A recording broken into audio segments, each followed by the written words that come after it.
सरकार के कर्मचारी और पेंशनर्स ये जानना चाहते हैं कि 8वें वेतन आयोग से उन्हें असली राहत कब मिलेगी और सबसे बड़ा सवाल ये है कि क्या 1 जनवरी 2026 से एरियर मिलेगा या फिर इंतजार और बढ़ सकता है। बढ़ती महंगाई, इलाज, बच्चों की पढ़ाई और रोजमर्रा के खर्चों के बीच में वेतन संशोधन को लेकर उम्मीदें बढ़ती जा रही है। फिलहाल 1 जनवरी 2026 को एक संभावित तारीख के तौर पर देखा जा रहा है, लेकिन सरकार की ओर से अभी तक इसे लेकर कोई आधिकारिक घोषणा नहीं की गई।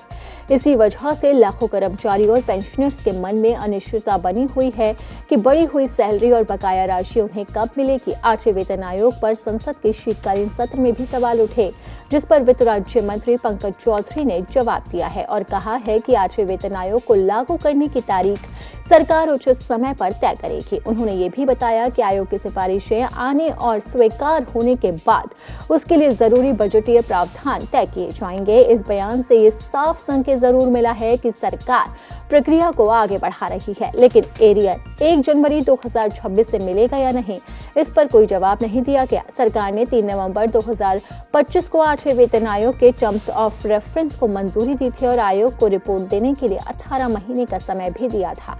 इस हिसाब से आयोग की रिपोर्ट 2027 के मध्य तक आने की संभावना है।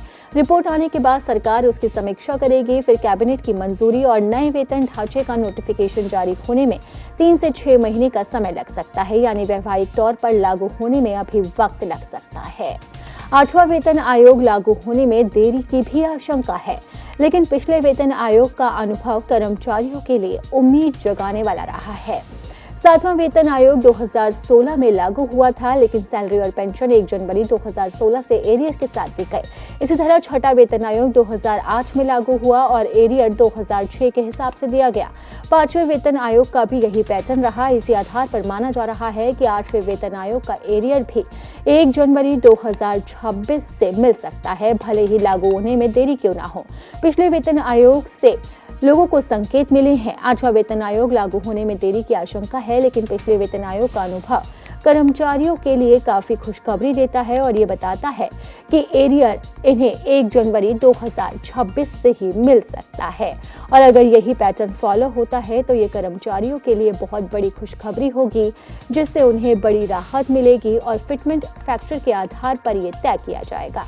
अगर 2.0 फिटमेंट फैक्टर रहता है तो अनुमान के तौर पर फर्क समझा जा सकता है। मान लीजिए किसी कर्मचारी का बेसिक सैलरी 76,500 रुपए, DA 44,370 रुपए और HRA 22,950 रुपए, तो कुल वेतन 1,43,820 रुपए बनता है।